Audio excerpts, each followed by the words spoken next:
of what we're doing.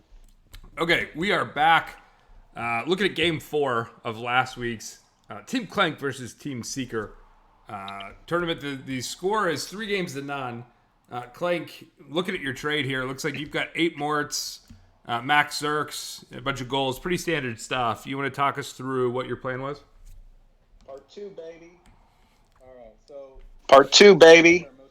All right, so this was probably our most conventional strat of the match, and I was a little bit, I don't know.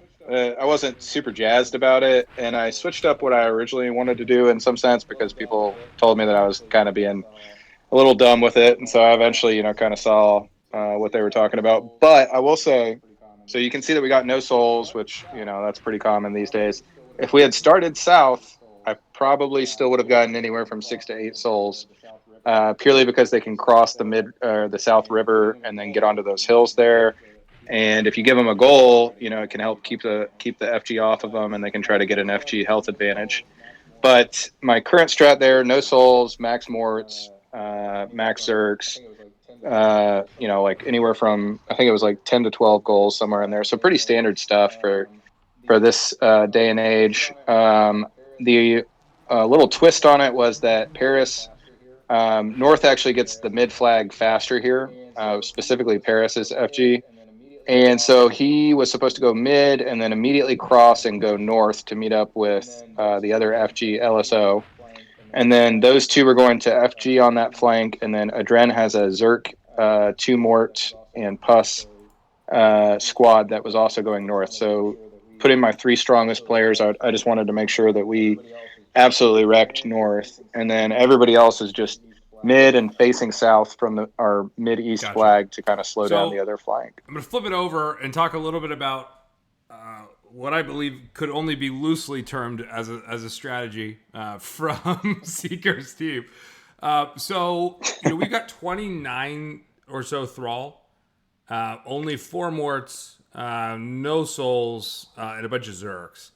So one of the things that was said after the match is that this doesn't work because the plan, again, as I understand it, was we were going to have a thrall rush mid, and then the Zerks and both FGs push through mid. My FG flanks around south. Tyrio's FG pushes through mid.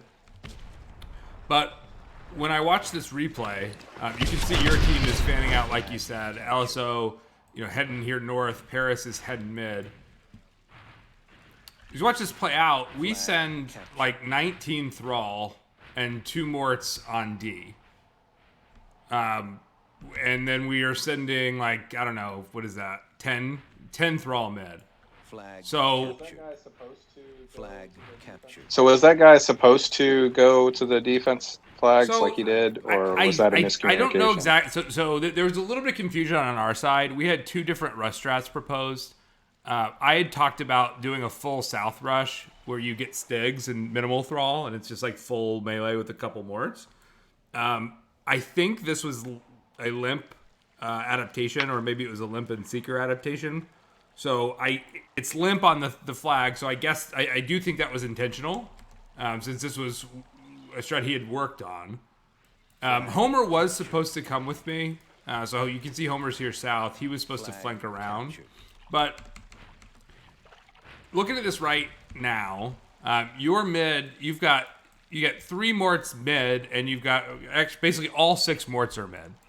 So we've got a mortless flank here coming around, and then you. There's 2 coming. North. Well, no, okay, there's 2 coming. There's 2 coming north. But you've clearly got. Yeah. Again, with 5 morts mid, you're in a really good spot to hold this. From any sort of big pressure off the bat, unless you guys spread out somehow.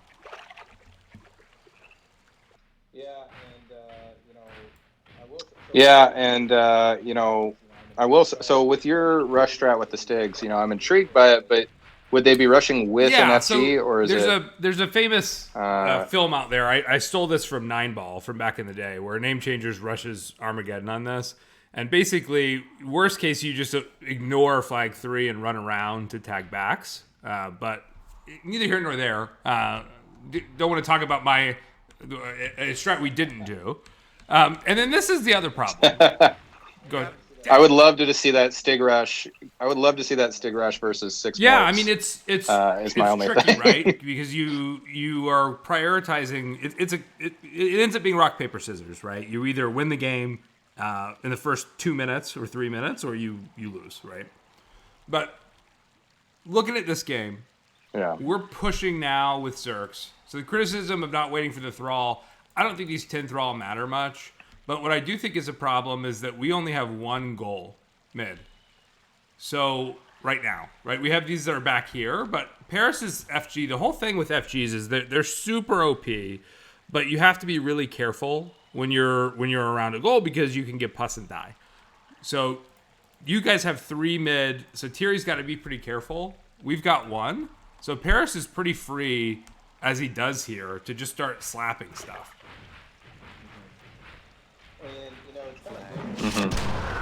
And, it's kind of good that he hesitated a little bit and couldn't get across mid, and because that was my original design. If he had done that, you guys might have called off your ill-fated rush.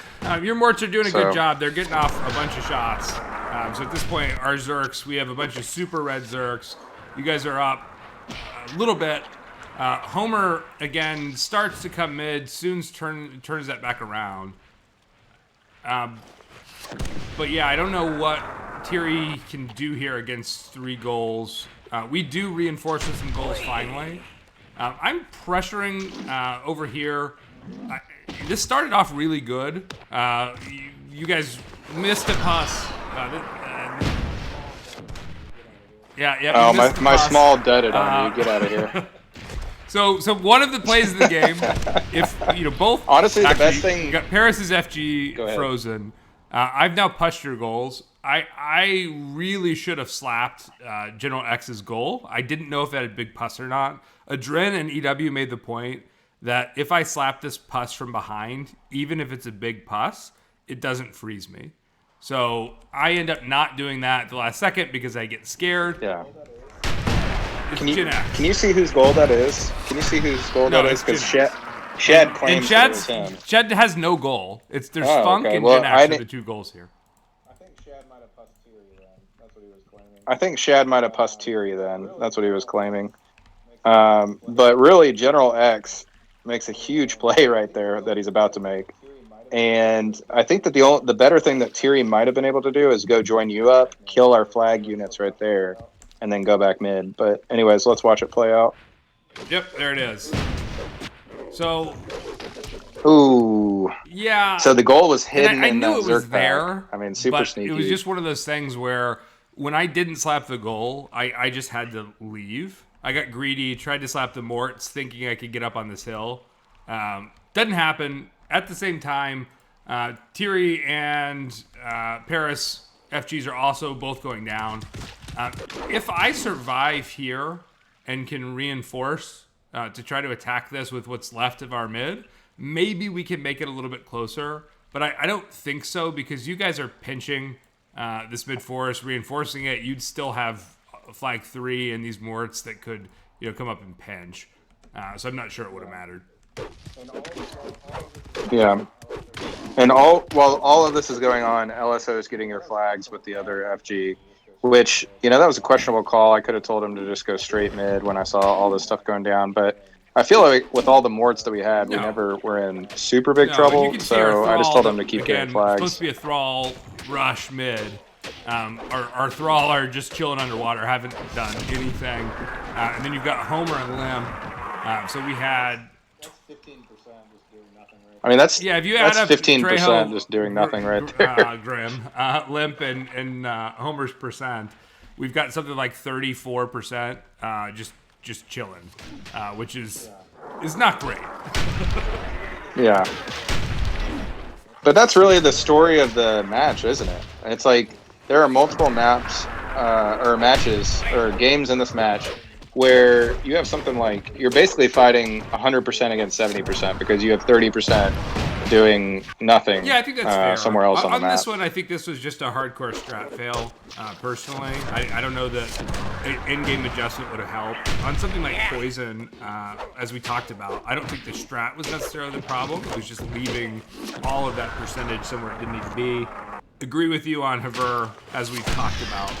Fosgarth, that didn't happen. It just came down to, a last-minute contest there that you guys pulled off.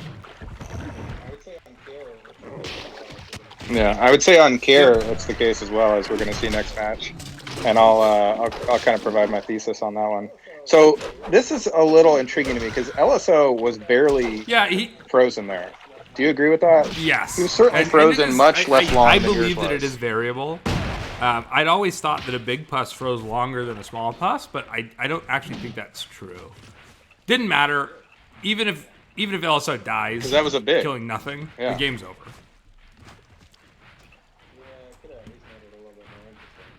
Yeah, I mean, could have you guys are up a little bit more 35%. So even if you subtract LSO's 10, you still got a 25% lead, and we've got nothing that can tag. Plus flags.